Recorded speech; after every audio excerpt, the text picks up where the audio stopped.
What's up, people? YouTube, this is Warlord, bringing you guys another video to the channel, and today we're going to be talking about Season 3 of Black Ops Cold War. I'm going to give you guys my entire review of the entire season.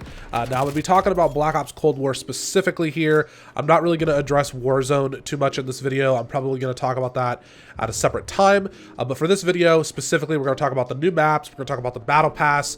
I'll touch on the weapons a little bit. I've made a video about those already, but like I said, I'll mention those a little bit. We're going to talk about zombies and just kind of my overall opinion of this season. Was it worth it? Did it fail? Was it a flop? Or was it just the best thing that we've gotten since Cold War released? So to start, I want to talk about the two new multiplayer maps that we got.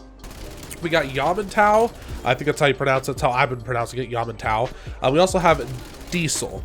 Now, Diesel is a 3v3 as well as a 6v6 map. I have not played it in the 6v6 mode because I haven't found it in the regular playlist. I've only played it as 3v3. I really like the way that this map is laid out. I like the overall design of the map. I like that it's small and compact. I've always been a fan of those style of maps.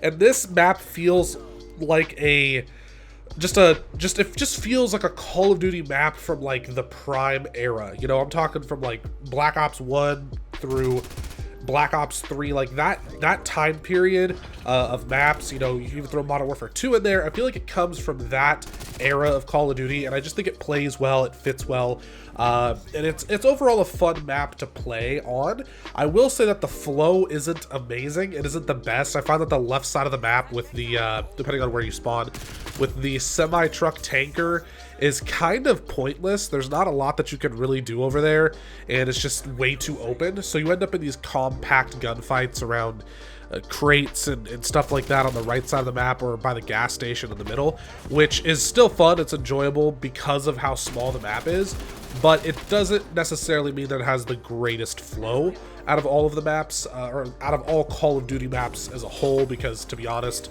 a lot of the maps the past few years haven't been that great just to begin with.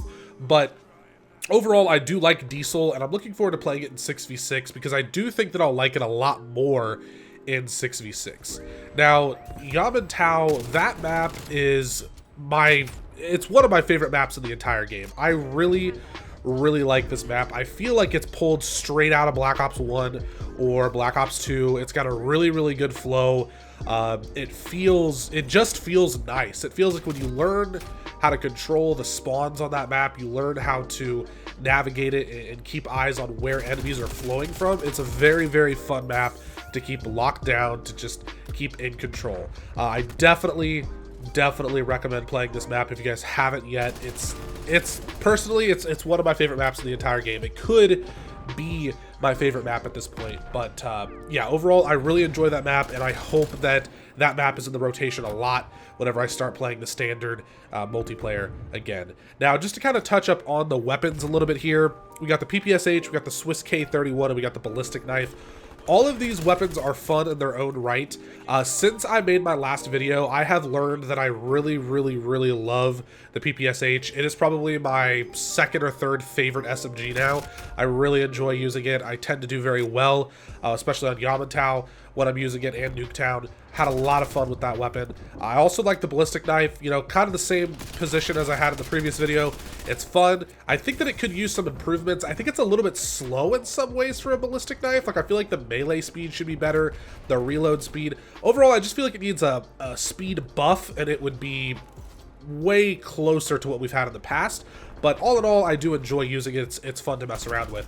The Swiss K31 sniper rifle, I have not used this weapon a whole lot, aside from probably, I've got it to maybe like level 12 or something. It's a beautiful looking sniper rifle. I like the way it sounds. It's satisfying when I can get kills with it.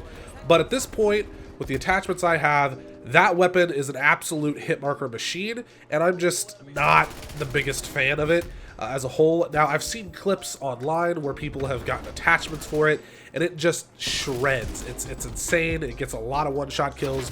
So I might just need to work towards getting more attachments for it, and once I get to that point, I'll be fine. Right now, though, it's pretty rough. Now, talking about the Battle Pass, I think that this is the best Battle Pass offering that we have gotten since the game has come out. I think we have a lot of really, really cool weapon variants, which to me is the most exciting part. I think that the character skins are pretty good as well, nothing crazy. We even got some finishing moves as well as emotes in here. And overall, I genuinely think this is the best battle pass that we have gotten. And this time around, what they always say, you know, it's the largest amount of content you've ever seen released. It feels true. It feels like I really did get my money's worth with this pack.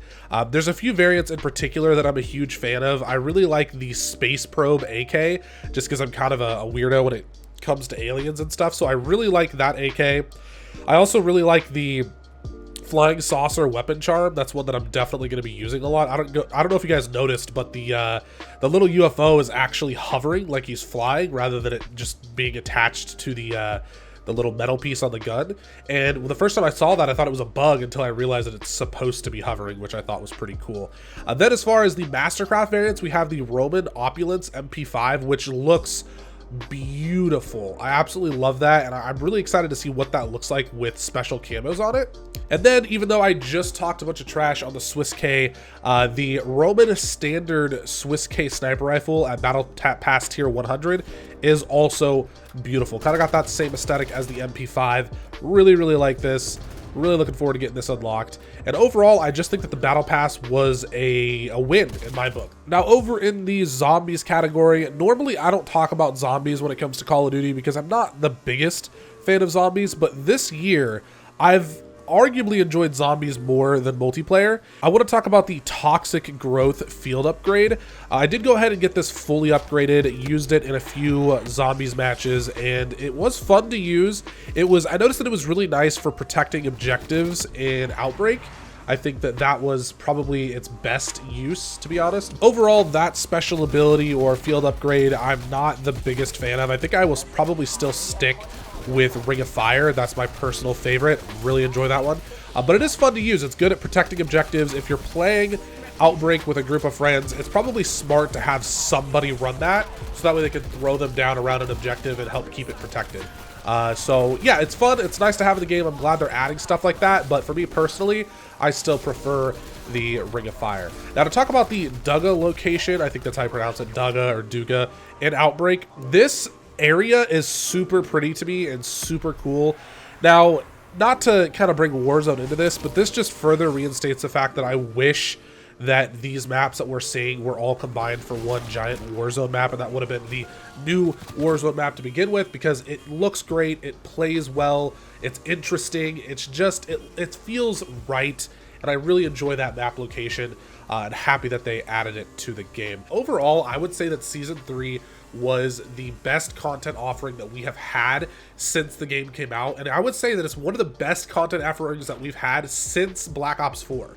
Like, even through all of Black Ops 4, some of them were really weak, and I think this one was very, very nice.